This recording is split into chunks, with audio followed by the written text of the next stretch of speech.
this passive-aggressive behavior to say, oh, I somehow couldn't provide a treatment, that is somebody that's not equipped to practice medicine effectively. And so if you do not provide, and not only is it not prohibited, it's required, and you can lose your medical license if you are not doing that. And another thing is, there is no legal liability, criminal or civil, for any mothers who undergo abortion. A lot of these mothers are in very vulnerable circumstances. They don't get a lot of support, certainly from the fathers, unfortunately, in this day and age. And so it's a very difficult circumstances, and there is not liability under Florida law for any of that. So if any physician is telling you anything different or any activist is telling you anything different, they are not telling you the truth. And the question is, why would you need to do that? Why would you need to deceive just to try to shoehorn this amendment in? Why don't you talk about all the things that are in that I just outlined and explain to people why you think it's appropriate to take away parental consent? Tell them why you think it's appropriate to displace the role of physicians and to displace them with simply a healthcare provider. Tell them why you don't believe that there should be any meaningful limits on when an abortion can be performed, and tell them why you think it'll be okay when these same groups pushing this amendment go into court if it passes and try to force taxpayers to have to fund all of this. Make those arguments and let people make decisions, but don't lie to the public. And so I'm glad that we have physicians here who are very clear-eyed about this and what it would mean for the state of Florida. You're going to hear from them in 1 second. Actually, we'll start right now. So it's my pleasure. We're going to hear from 6 different speakers, including the Lieutenant Governor at the end. But let's just be clear. You have no definitions in this amendment. You have no doctors required to be involved under this amendment, and you have really, really extreme policies such as the lack of meaningful limits. That is not something that belongs in any state's constitution, much less the state of Florida. So I thank these folks for coming up and being willing to speak the truth. Okay, so we're going to start with Dr. Christina Peña.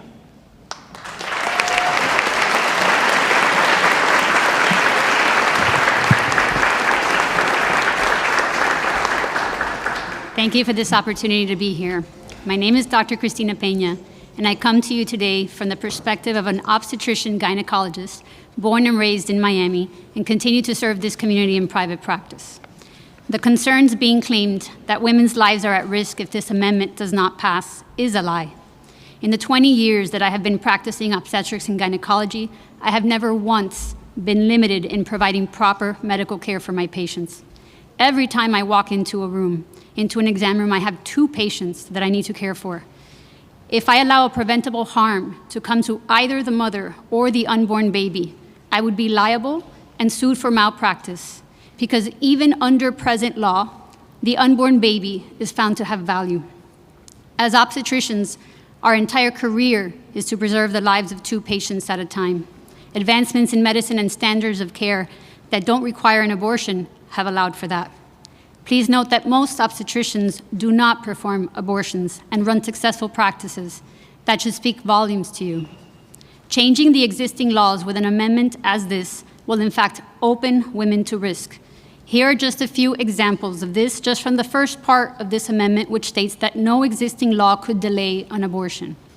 In Michigan, where a similar law passed, the health department was not allowed to perform a routine health inspection to make sure the abortion clinic was using safe and sanitary practices. Another example is in the case of an abortion being said to be needed for mental health concerns. Current law requires both the obstetrician and a psychiatrist to sign off on that chart. How many of you have not had to wait 1 to 2 days for a specialist to come around on you in a hospital? If this amendment passes, a delay in the psychiatrist coming to see the patient would legally allow the abortion to take place without the evaluation of the one person who can truly diagnose the mental disorder for which the abortion is said to be medically indicated. How is that optimal care for women? I have operated in 8 states across this country, from California to New York to the Virgin Islands, and I have yet to come across even a general surgeon who has hospital privileges to perform abortions. Why? because not even they are considered as trained and specialized as an obstetrician and gynecologist is to do so. This amendment removes even the word physician from being the patient's healthcare provider. It scares me to the core to think who would then be allowed under this amendment to perform a surgical abortion and endanger the lives of women. Will it be a nurse practitioner who took a weekend course? That possibility would exist. It amazes me that those who push for the government to step in during the women's rights movement and make abortion legal so that it can be safe and not happen in the back alleys, as was their case, are now pushing to remove all the laws that were put in place for the safety of women. And if they are not the ones pushing this agenda, where is the women's rights movement to save women from the dangers of this amendment?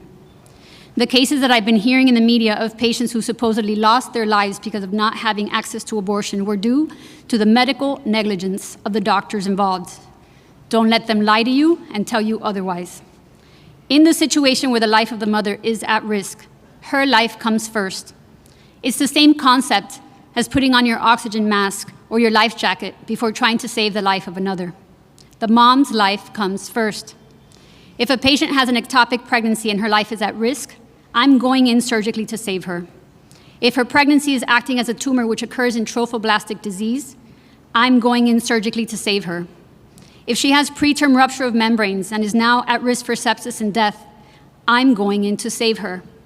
I will tell you that even as a pro-life doctor who does not perform abortions, none of those situations are considered abortions even if those babies had heartbeats. The definition of an abortion is the intentional killing of an unborn baby. My intention in each of those situations was not to kill the baby, but to save the life of the mother.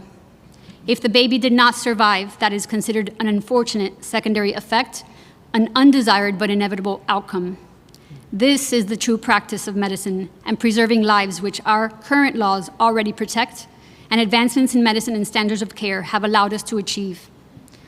For those concerned that an abortion in the true definition of the term is not available, in cases of pregnancies that result from the horrendous crimes of rape, incest, and human trafficking, our current laws allow for abortion. Do not believe the lie. Women are not dying across our state due to lack of access to an abortion under our current laws, and they will certainly not be protected with this amendment. They are trying to save a business. We are trying to save lives. Thank you for your time.